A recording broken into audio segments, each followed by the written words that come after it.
ఎవరిని తీసుకురారు. మీరు సీరియస్ గా లేరు అని చెప్పేసి ఇరాన్ చాలా స్పష్టంగా చెప్పింది.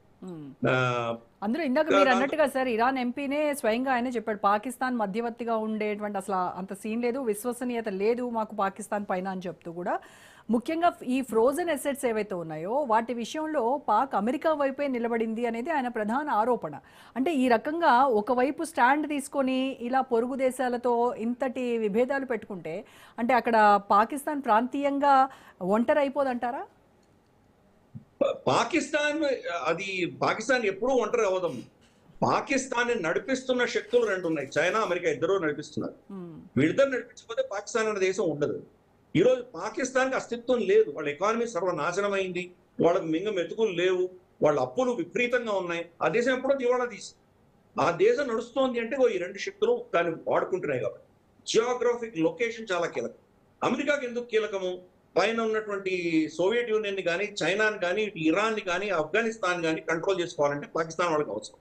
అలాగే భారతదేశపు ఎకానమీ అమెరికా చెప్పు చేతలను దాటి వెళ్ళిపోయి వాళ్లకు దాసోహం అనకుండా మనం స్వతంత్రంగా ప్రవర్తిస్తే కనుక మనల్ని కంట్రోల్ చేయడం కూడా పాకిస్తాన్, అమెరికాకి అవసరం.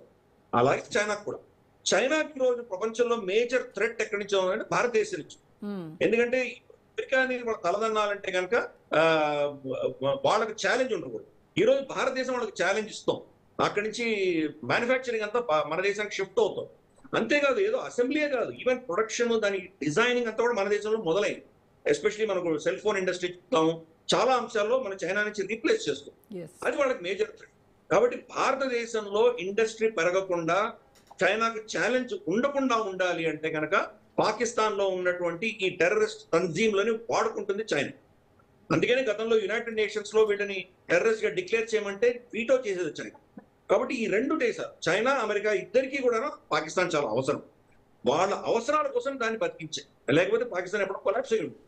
కాబట్టి వాళ్ళకు అస్తిత్వం లేదు, వ్యక్తిత్వం లేదు, అస్తిత్వం లేదు. వాళ్ళు కీలుబొమ్మ. ఒక పాకిస్తాన్ అనేది ఒక కీలుబొమ్మ. ఈ రెండు దేశాలకు కీలుబొమ్మ. అది మనం గమనించాలి. పహల్గామ్ ఘటన కూడా చైనా చేయించింది.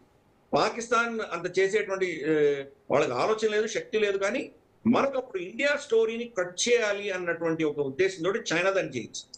కాబట్టి ఇవంతా కూడా చాలా పెద్ద జరిగేటువంటి కుట్రలు చాలా జరుగుతాయి. అలాగే అమెరికా కూడా స్వతంత్రతగా వాళ్ళకు స్వతంత్రం లేదు. డొనాల్డ్ ట్రంప్ ఈ రోజు బెంజమిన్ నెతన్యాహు ఇజ్రాయెల్ కి అతీతంగా నిర్ణయం తీసుకునేటువంటి శక్తి డొనాల్డ్ ట్రంప్ కి లేదు. డొనాల్డ్ ట్రంప్ యొక్క వీక్నెసెస్ ని ఇజ్రాయెల్ పట్టుకుంది. బెంజమిన్ నెతన్యాహు తెలుసు ఎక్కడైనా వీక్నెస్ ఎక్కడెక్కడ ఈయన తప్పులు చేశాడు అవన్నీ వాళ్ళకి తెలుసు. బహుశా జెఫ్రీ ఎప్స్టీన్ ఫైల్ కావచ్చు, మనకు తెలియని అంశాలు చాలా ఉండొచ్చు. కాబట్టి ఆ అంశాల దృష్ట్యా డొనాల్డ్ ట్రంప్ ఇజ్రాయెల్ అంటే, బెంజమిన్ నెతన్యాహు అంటే భయపడదు. అందుకనే ఈ సీజ్ ఫైర్ డిక్లరేషన్ లో షహబాజ్ షరీఫ్ ఇచ్చిన ట్వీట్ లో మనం చూస్తే కనుక ఇంక్లూడింగ్ లెబనాన్ అని రాశాడు. కానీ ఇజ్రాయెల్ దాన్ని తిరస్కరించింది. ఇజ్రాయెల్ తిరస్కరించి వాళ్ళు అటాక్ చేశారు. హిజ్బుల్లా మీద చేసిన యుద్ధంలో ఈ సీజ్ ఫైర్ అన్న రోజు తర్వాత అన్నిటికంటే పెద్ద దాడులు అప్పుడు జరిగినాయి. 300 పైచీలు చనిపోయారు అక్కడ లెబనాన్. కాబట్టి బెంజమిన్ నెతన్యాహు డొనాల్డ్ ట్రంప్ మాట కూడా సరిగా వినట్టు. సో ప్రాధేయపడి వాళ్ళ ఏదో కష్టం మీద బెంజమిన్ నెతన్యాహుని ఆపగలిగింది. ఆపిన తర్వాతనే ఇరాన్ చర్చలకంటూ దిగిందనమాట. కాబట్టి ఈ ఇద్దరి మధ్యలో విభేదాలు ఎంత తీక్షణంగా ఉన్నాయంటే కనుక చర్చలు చేసేటువంటి పరిస్థితి కనిపించట్లేదు. కానీ డొనాల్డ్ ట్రంప్ ఏదో విధంగా యుద్ధం ఆపేయాలి. యుద్ధం కొనసాగి జార్జ్ బుష్ లాగా 8 ఏళ్ళు 10 ఏళ్ళు యుద్ధం చేసే స్తోమత, ఇంట్రెస్ట్ డొనాల్డ్ ట్రంప్ కి లేదు. ఏదో విధంగా ఆపేసి నేను గెలిచాను చెప్పి బయటకు వచ్చేటువంటి ప్రయత్నం చేస్తున్నాడు. ఆ ఒక్క ఛాన్స్ ఇరాన్ ఇవ్వట్లేదు. నువ్వు గెలిచావు అన్నటువంటి ఒక నెరేటివ్ ని ఇరాన్ వాళ్ళకి ఛాన్స్ ఇవ్వట్లేదు అమెరికా. అది ఇస్తే కనుక ఈ రోజు సరెండర్ అయిపోయి వెళ్ళిపోతాడు డొనాల్డ్ ట్రంప్. అది ఛాన్స్ ఇవ్వట్టి యుద్ధం కొనసాగుతూనే ఉంది. రెండో దఫా మనం చూసాము, చర్చలే జరగలేదు.